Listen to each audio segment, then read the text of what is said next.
it's a good exercise to ask the question, what is the greatest threat to our mental health, generally speaking? So all sorts of answers are possible. And I'm not saying that there has to be a definitively right answer, but it's a good exercise just to think about it. It's a good exercise to think about anything, really. So we could come up with lots of answers. We could say the greatest threat at this current time to our mental health is mobile phones, or perhaps fluoride in the water, or 5G frequencies that are going to be bouncing all over the place. Or we could say it's the greatest health threat is the Illuminati and their plans for us. We could say the greatest threat to mental health in this current time is capitalism, with its agenda of exploiting everyone and exploiting the planet for the sake of this thing called profit, which is supposedly a good thing. Or we could say social media, or we could say TikTok, or we could say etc., etc. And there's no point in me sitting here desperately trying to rack my brain to think of lots of different possible things that could be the greatest threat, but which I actually, obviously, well, maybe not obviously, but which I don't think any of those qualify.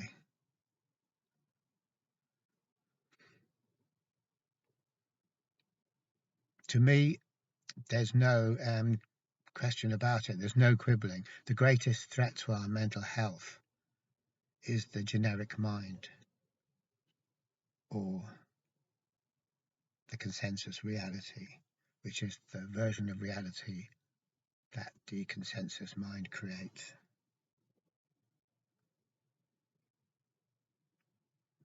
And this constitutes a tremendous threat to our mental health.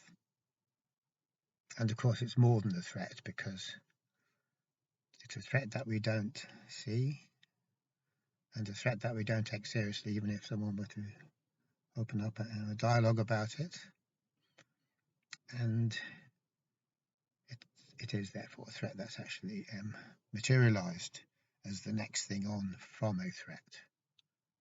So first you threaten, and then you do the thing that you threaten. And so we're way beyond the threat stage at this point in time. This is not by any means a new idea. Jung spoke of individuation as the only way to, well, obviously it's the only way to discover who we are, but it's also the only way to be sane, or it's the only way to actually live authentically or genuinely. Because unless we live as we are, we're living someone else's version of life. And it's not us living someone else's version of life. It's someone else's version of me living someone else's version of life, so to speak. So we can say that's not mentally healthy. Fairly unproblematic statement, really, to say that that is mentally unhealthy. Because nowhere on that page does the individual, the genuine, actual individual, come into it. There's a consensus reality, and there is the person who's adapted to that consensus reality, who is therefore also that, a feature or facet of that consensus reality. So the individual doesn't come into that. And that's another way of saying that we don't come into it as who we are, only as we might imagine ourselves to be, wrongly imagine ourselves to be. And so we could talk about the mental health of who I wrongly, mistakenly, falsely believe myself to be, and unsurprisingly enough, we do talk about this sort of mental health, but we just call that mental health. We don't qualify it with all of those qualifiers that I just put in there. So we can talk about the mental health of who I imagine myself to be, which isn't who I am, in a world that isn't the real world, but which is what we have collectively without realizing it agreed that is the real world. That's a bit of a mouthful, but sufficient to say that isn't mental health. What we were talking about there is the integrity of the lie. So when we are dependent upon the lie, the integrity of the lie which we are dependent on becomes very, very important to us. So much so we could identify our mental health with it. Understandably why? Because when the integrity of the game or the integrity of the lie, both of those being equivalent ways of speaking, is jeopardized, that's a crisis. It's an extremely disorientating and painful state of affairs. So it's understandable why we might call that mental ill health. But it's only mental ill health in relation to this very particular definition of mental health, which isn't mental health, that we almost universally adopt. So it's mental ill health with regard to our mental ill health, which we don't recognize as mental ill health. So maybe it's not ill health at all. In that case, my enemy's enemy is my friend, after all.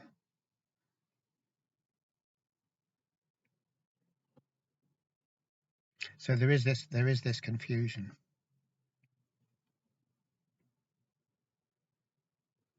And what I'm essentially trying to say here is that this type of confusion, which is the confusion that Wei Wu Wei calls mistaken identity, is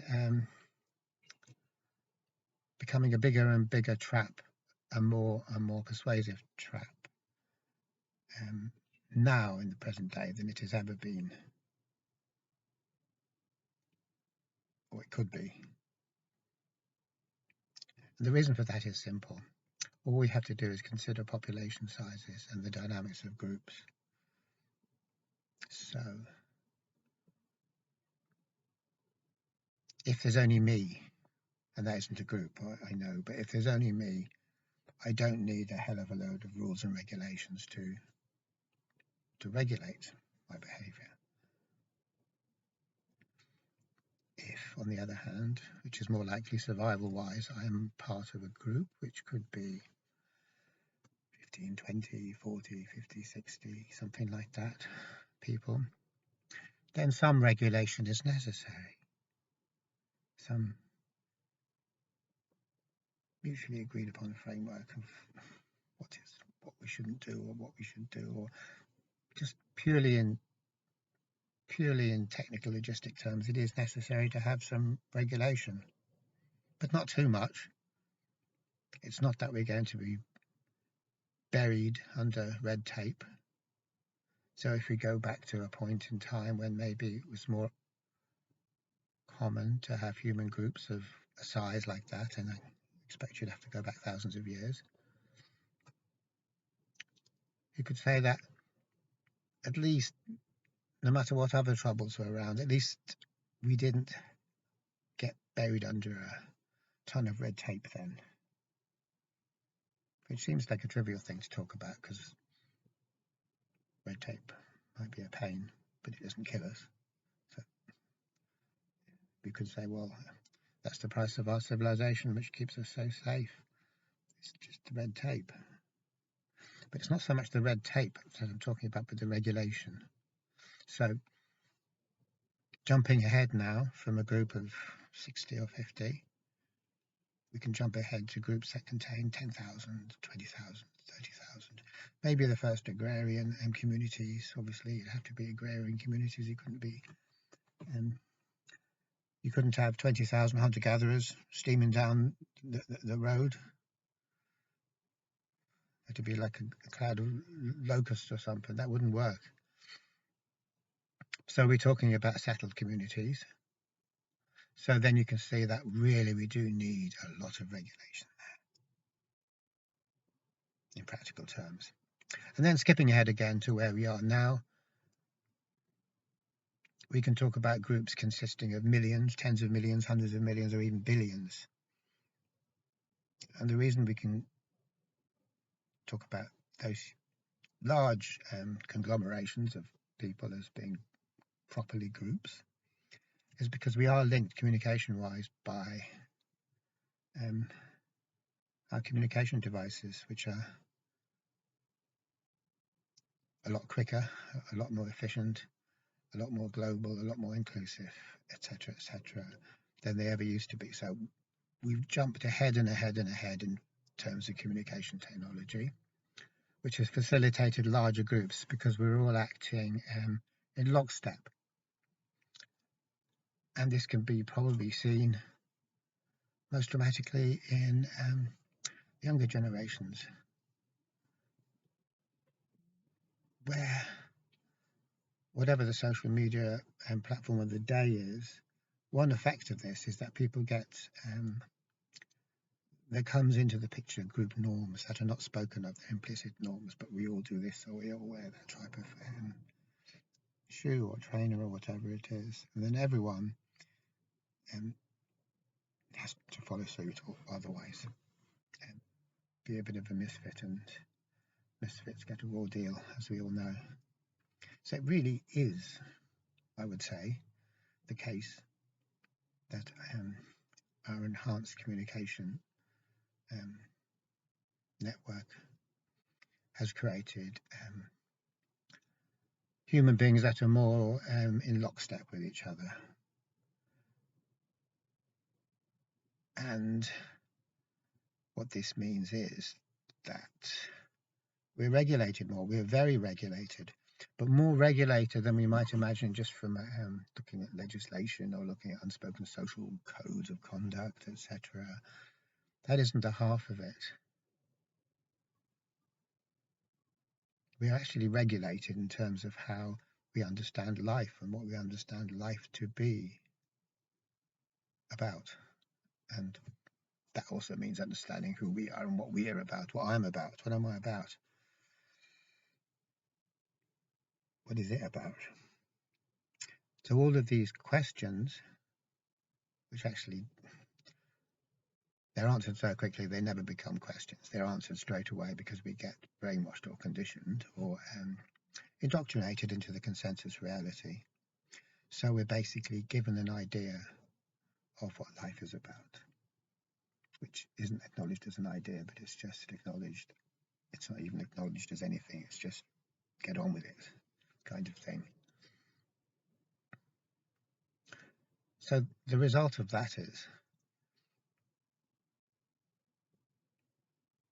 that even though our thoughts, our hopes, our ambitions, our dreams, our fears, our doubts, they all seem very personal to me, but they're generic because they all take place within the finite game, which is society. They have to be generic.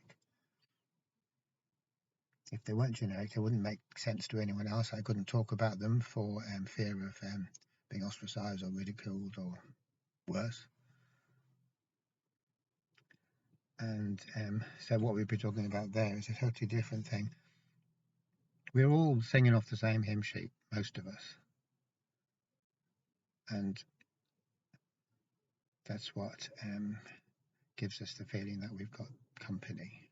We've got others like we are, and we can compare notes, and we can feel better that way. Not feel so much on the limb, not feel so lonely, and that's the plus side. The minus side is that this life about which we can compare notes is a game that's imposed upon us. So to put this simply, we're victims of the biggest confidence trick ever, the biggest hoax ever, the biggest it is a nasty, sinister trick. And I'm not going to start going on about the Illuminati, because personally I don't know anything about the Illuminati in any way. It's not the Illuminati I'm talking about. I'm talking about collectives and how collectives of people automatically act like this. It's the dynamics of the situation. Collectives of people automatically align themselves, because that's the only way they can work, and then create a shared reality. And that shared reality is arbitrary. It's whatever gets agreed upon, but it's not agreed upon consciously in the sense that we sit around and discuss it. It just happens by accident, and then we go along with it. And that's how culture works, civilization works. Whatever we're programmed with, or whatever we're given, we assume to be the gold standard. We assume to be the way. So there's no discussion. There's no conscious process going on there at all. But the reason I'm saying it's a really, really nasty trick is because we're never given the chance. It's like what they say about religion. We don't wait till our kids have some say in it. We just imprint them straight away, because we know what's best for them, obviously. We always know what's best. Just as the man down the street also knows what's best. And every gobshite in town knows what's best, of course. So in the same way, we're enculturated into this particular, incredibly distorted and limiting idea of what life is. And then we sell it to our kids as, look at these wonderful opportunities that we're presenting, that we as a culture are presenting you with. Aren't you lucky? Look at all this choice of things. You can be a this, you can be pharmacist, you can be doctor, you can be solicitor, you can be whatever. You can be the mayor, you can be candlestick maker, whatever. And we think, oh, okay, we're confronted with a big amount of choice, and that looks great. It's actually hard to have such a big choice. Do I want to be a polar explorer, or do I want to be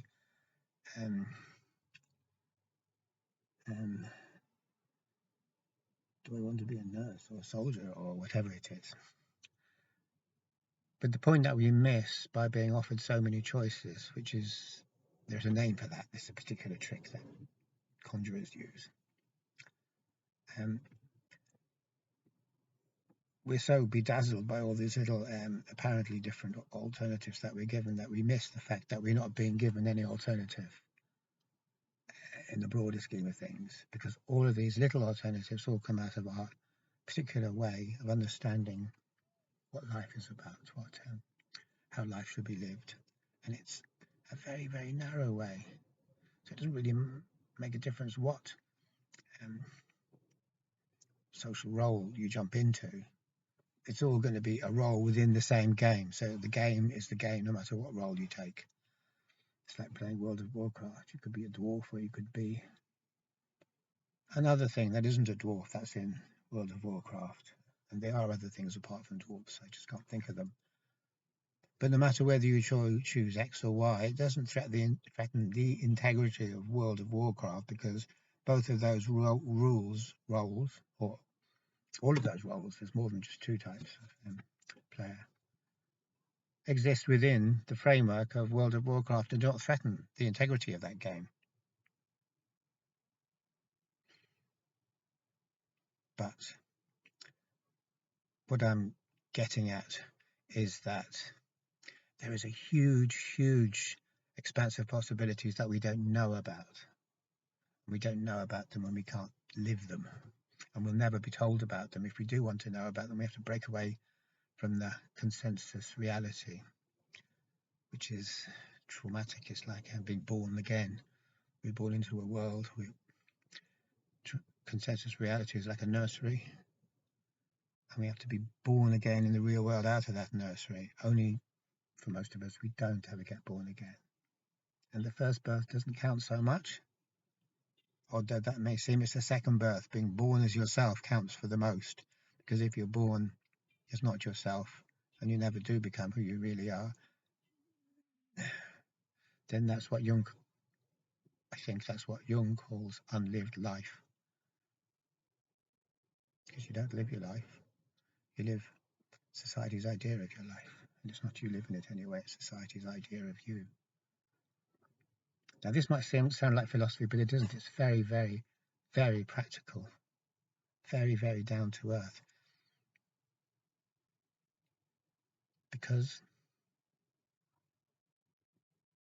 if any of us don't live our life out of fear, our genuine life, but do something else instead, stay in the playpen, stay in the kindergarten, then we have this thing. Instead of life, we have something called unlived life, which we're not aware of, but which causes us to suffer a great deal, all the same. Only we don't know what it is. What's causing us to suffer, because we don't know that there is this thing called unlived life, our unlived life. And we don't know that because we think we are living our life, but we're not. We've never been born yet. So it's possible to say that this phenomenon of unlived life is what lies behind all of our neurotic suffering. Okay, thanks for watching.